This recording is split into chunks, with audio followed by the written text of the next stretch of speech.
Ako po ay nakarating dito dahil kinakalculate ko ang mga ginagawa ko. Alam ko na walang mahanap na tunay na butas sa akin. Wala akong itinatago at hindi ako kayang gawan ng credible na kaso. Kung meron man magawang anumang credible na kaso sa akin, hindi ako haharap ng ganito sa inyo ngayon.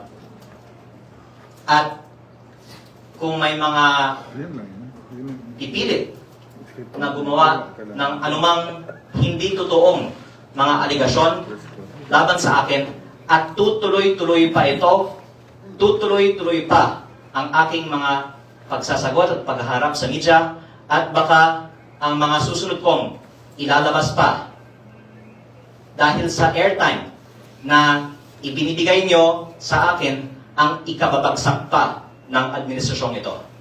Kaya nasa inyo, kung gusto nyong tuloy-tuloy na gumawa ng mga istorya tungkol sa akin, kasi baka alam nyo ano ang kaya kong gawin pa, baka ito pa ang magiging ikababagsak ninyo.